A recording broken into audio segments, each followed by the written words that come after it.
নমস্কার, আমি সৌরভ দৈববাণী অ্যাস্ট্রোলজি বাংলায় আপনাদেরকে স্বাগত জানাচ্ছি। তুলাকে নিয়ে আজকের আলোচনা। মে মাস 2024 সাল তুলা রাশি কেমন যাবে সেটা নিয়ে ডিটেলস আলোচনা করব। রবি ট্রানজিট রয়েছে, শুক্রের ট্রানজিট রয়েছে, বুধের ট্রানজিট রয়েছে, বৃহস্পতির ট্রানজিট রয়েছে।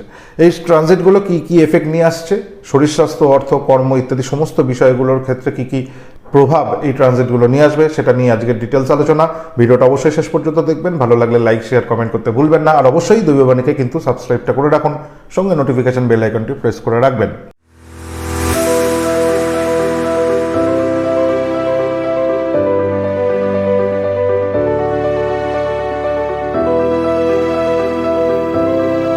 রবি 14 তারিখ ট্রানজিট নিচ্ছে, রবি অষ্টমে প্রবেশ করবে।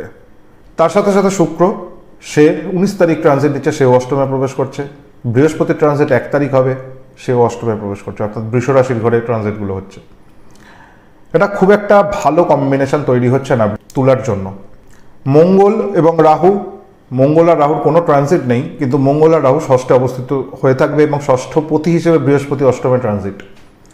বুধ দ্বাদশপতি হিসেবে সপ্তমে ট্রানজিট। সিচুয়েশনটা কিন্তু খুব একটা ভালো না। হেলথের দিক জায়গাটা যদি দেখি, শরীর স্বাস্থ্য জায়গাটা কিন্তু ভীষণ রকমভাবে ড্যামেজ। কেতু দ্বাদশে, স্বাভাবিকভাবেই অপারেশনের যোগ, হরমোনাল কোনো না কোনো ডিজিজ আসা, মুখ রিলেটেড কোনো না কোনো প্রবলেম আসা, লিভার সংক্রান্ত কোনো না কোনো প্রবলেম আসা, ইনডাইজেশন ইত্যাদি ব্যাপারে প্রবলেম আসা। মঙ্গল রাহু ষষ্ঠে, স্বাভাবিকভাবেই একটা রক্তপাতজনিত সমস্যা, অ্যাক্সিডেন্ট রিলেটেড সমস্যা, অপারেশনের জায়গাটা ইত্যাদি বিভিন্ন ব্যাপার কিন্তু ট্রিগার করার একটা সম্ভাবনা। আমি বলছি না আপনাদের পুরোটা ভীষণভাবে হবে, আপনাদের পার্সোনাল হরোস্কোপটার স্ট্রেংথ যদি থাকে তাহলে অনেকটাই ট্রানজিটের এফেক্ট নেগেটিভ হতে পারে, কিন্তু ওভারঅল সিচুয়েশন খুব একটা ভালো না। ভীষণভাবে সতর্ক থাকা দরকার। যেসব তুলা লগ্নের বিশেষত মানুষ যারা মদ্যপান, নেশা আসক্তের মধ্যে আছেন, তাদেরকে আমি বলবো কন্ট্রোল করুন। আপনাদের কিন্তু হেলথের কন্ডিশন খুব একটা ভালো যাবে না। শনি পঞ্চমে, স্বাভাবিকভাবে ইমিউনিটি সিস্টেমের জায়গাটাকেও কিন্তু প্রবলেম করবে, অর্থাৎ রোগ প্রতিরোধ ক্ষমতা অত্যন্ত ডিলে হবে। খুব শরীর স্বাস্থ্যের জায়গাটা মোটেই ভালো না এই মাসটা তুলার জন্য। অর্থনৈতিক ক্ষেত্রটা নিয়ে যদি আসি, অর্থনৈতিক ক্ষেত্রটা মন্দের ভালো। ফাটকা রোজগারের দিকে একটু যাওয়ার প্রবণতা বাড়বে। টাকা ফ্রড হওয়ার সম্ভাবনা, টাকা চোট হওয়ার সম্ভাবনা আপনাদের ক্ষেত্রে কিন্তু প্রবলেম করতে পারে। হঠাৎ করে কাউকে অর্থ দেবেন না, লোন হিসেবে তো দেবেনই না, এই জায়গাগুলো মাথায় রাখবেন।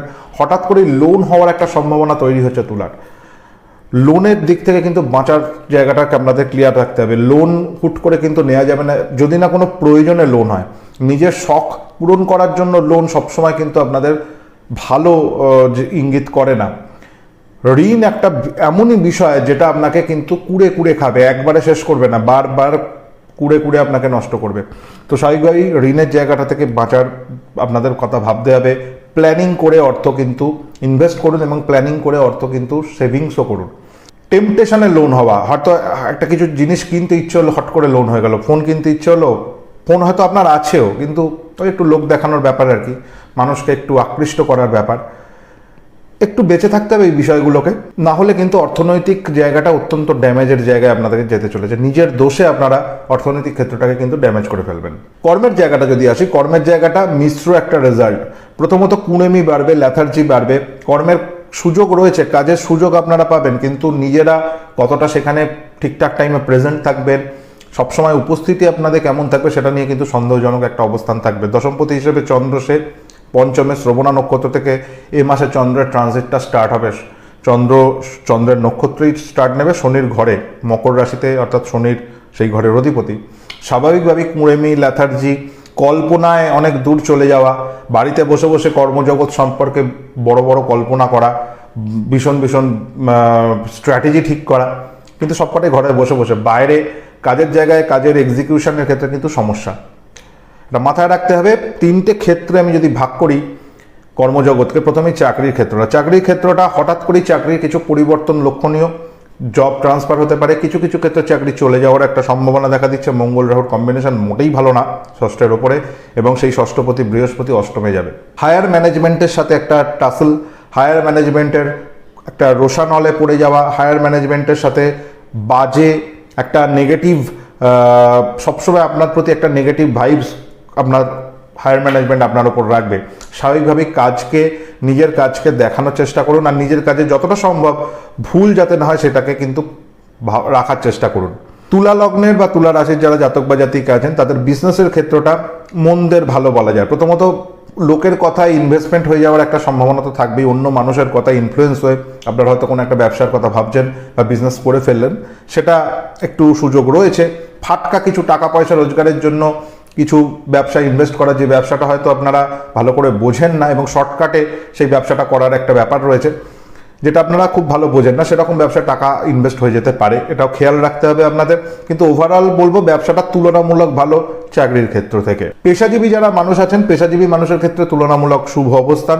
শনির পঞ্চমস্ত হওয়াটা এটা একটা পজিটিভ ভাইবস। যারা বিশেষত বাড়ি থেকে কাজকর্ম করেন বা প্রফেশনাল ফিল্ডে রয়েছেন কিন্তু আপনারা নিজেরা ফ্রিল্যান্সিং হিসেবে কাজটা করছেন, কোনো স্টেডি হয়তো অফিস নেই বা স্টেডি কোনো জায়গা নেই, বাড়ি থেকেই হয়তো ফ্রিল্যান্সিং ইন্টারনেটের মাধ্যমে কাজটা করছেন, তাদের জন্য ভালো। কিন্তু যারা কোনো পার্মানেন্ট কোনো জায়গা রয়েছে, যারা অফিস প্রেমিসেস রয়েছে সেখানে কাজ করছেন, তাদের জন্য কিন্তু একটু সমস্যাবহুল হবে, এটা খেয়াল রাখতে হবে পেশাজীবী মানুষদের জন্য। কিন্তু ওভারঅল যদি বলি, পেশাজীবী যারা রয়েছেন তাদের অবস্থান ব্যবসা যারা করছেন তাদের থেকে একটু ভালো, আর ব্যবসা যারা করছেন তাদের অবস্থান চাকরিজীবী মানুষদের থেকে একটু ভালো। আর যারা চাকরি করছেন তুলা রাশি বা তুলা লগ্নের, তাদের ব্যাপারটা কিন্তু অত্যন্ত সমস্যাবহুল। বিবাহ এবং বিবাহিত জীবনটা নিয়ে যদি দেখি, বিবাহটার ক্ষেত্রটা অশুভ বলবো না, বিয়ের হঠাৎ করেই বিয়ের একটা সম্ভাবনা তৈরি হবে এবং বিয়ের ক্ষেত্রে একটু তাড়াহুড়ো করে বিয়েটা দেওয়ার একটা প্রবণতাও তৈরি হবে। তো বিয়ের জায়গাটা নিয়ে খুব বেশি কিছু বলার নেই, কিন্তু বিবাহিত জীবনটা নিয়ে ভীষণ ভীষণ ভীষণ সতর্কতা অবলম্বন করা দরকার। যদি আপনাদের পার্সোনাল চার্ট ভীষণ নেগেটিভ হয়ে থাকে, পার্সোনাল চার্টে যদি সমস্যা থেকে থাকে, আপনাদের কিন্তু ড্যামেজ ভীষণভাবে করে যাবে এই মাসটা। কারণ ট্রানজিটটা এমনভাবে হচ্ছে, সপ্তমপতি মঙ্গল রাহুযুক্ত হয়ে ষষ্ঠে, ষষ্ঠপতি বৃহস্পতি অষ্টমে, একটা অদ্ভুত পজিশন হয়ে থাকবে তুলার জন্য। স্বাভাবিকভাবেই বিবাহিত জীবনটা অত্যন্ত অসুখী এবং খুবই সমস্যাবহুল। আপনারা কোনো অবশ্যই ভালো অ্যাস্ট্রোলজারের কনসালটেশন নেবেন, ভালো অ্যাস্ট্রোলজারের সাথে খুলে পরামর্শ নেবেন, সামনে বসে ডিটেলস আলোচনা করবেন, আপনার জন্য কি কি করা দরকার, কি কি করা দরকার না, এই সমস্ত বিষয়টা আলোচনা করে তবে আপনারা কিন্তু লাইফে কোনো না কোনো স্টেপ নেবেন। হঠকারিতা করবেন না, আর এমন কোনো স্টেপ নিয়ে ফেলবেন না যাতে তারপরে রেমেডি করেও হয়তো আপনার জায়গা ঠিক করা গেল না। তাই কোনো ব্যাপারেই কোনো স্টেপ নেওয়ার আগে এই বাসটা অন্তত পক্ষে কোনো ভালো প্রপার অ্যাস্ট্রোলজারের গাইডেন্স ছাড়া এগোবেন না। প্রপার্টির ক্ষেত্রটা যদি দেখি, প্রপার্টির ক্ষেত্রটা শুভ বলা যেতে পারে। বিশেষত মায়ের দিক থেকে কোনো না কোনো প্রপার্টি আসার সম্ভাবনা, মামার বাড়ির দিক থেকে প্রপার্টি আপনাদের প্রাপ্ত হওয়ার একটা সম্ভাবনা তৈরি হচ্ছে। ফাটকা কিছু অর্থ প্রপার্টি সংক্রান্ত ব্যাপারে হাতে আসতে পারে। এমন কোনো প্রপার্টি বা এমন কোনো বিষয় যে হয়তো অর্থটা আপনারা ভাবেননি, হাতে চলে এলো, এমন বিষয় হতে পারে, কিন্তু সেটা কতটা রাখতে পারবেন সেটা তো ডিপেন্ড করছে আপনাদের পার্সোনাল হরোস্কোপ, কিন্তু আসার সম্ভাবনা থাকবে। পুরনো প্রপার্টি যদি কিছু থেকে থাকে, সেই প্রপার্টি সেল আউট হওয়ার একটা সম্ভাবনা তৈরি হচ্ছে। আর পারিবারিক সূত্রের প্রপার্টিতে কিছুটা কোর্ট কাছারি হওয়া, মামলা মোকদ্দমার জায়গা থাকবে। পুরনো কোনো মামলা মোকদ্দমা থাকলে সেটা এখনই কিন্তু সলভ হচ্ছে না। তো স্বাভাবিকভাবেই প্রপার্টি ক্ষেত্রটা মিশ্র বলা যেতে পারে, তবে শুভর পার্সেন্টেজ বেশি, ভালো জায়গাটাই বেশিই রাখবো খারাপের জায়গার থেকে। 2 চাকা 4 চাকার চালানোর ক্ষেত্রে একদম স্ট্রিক্টলি না, অর্থাৎ যতটা পারবেন 2 চাকা এবং 4 চাকা আপনারা ব্যবহার কম করবেন। আর নতুন কেনার ক্ষেত্রেও স্ট্রিক্টলি না, এই মাসটা আপনারা কোনো 2 চাকা 4 চাকা কেনার দিকে যাবেন না, ওয়েট করুন, সময় এলে তারপর কিনবেন। সন্তানের ক্ষেত্রটা নিয়ে যদি দেখি, সন্তানের ক্ষেত্রটা শুভ বলা যেতে পারে। শনিটা রয়েছে যদিও, তবুও শনি তার নিজের ঘরে, সন্তান ক্ষেত্রটা শুভ। যারা সন্তান নিতে চাইছেন নিতে পারেন, তবে আমি বলবো কোনো না কোনো অ্যাস্ট্রোলজারের একটু পরামর্শ নিন, একজন অ্যাস্ট্রোলজারের গাইডেন্সে ব্যাপারটাকে নিন, তাহলে ব্যাপারটা আরও আপনাদের ঠিকঠাক মতো হবে। কোন টাইমটা আপনাদের জন্য শুভ, কোন টাইমটা শুভ না, সেটা একজন ভালো অ্যাস্ট্রোলজার আপনাকে গাইড করতে পারবেন। তবে ওভারঅল বলবো সন্তানের ক্ষেত্রটা মোটের ওপর শুভ।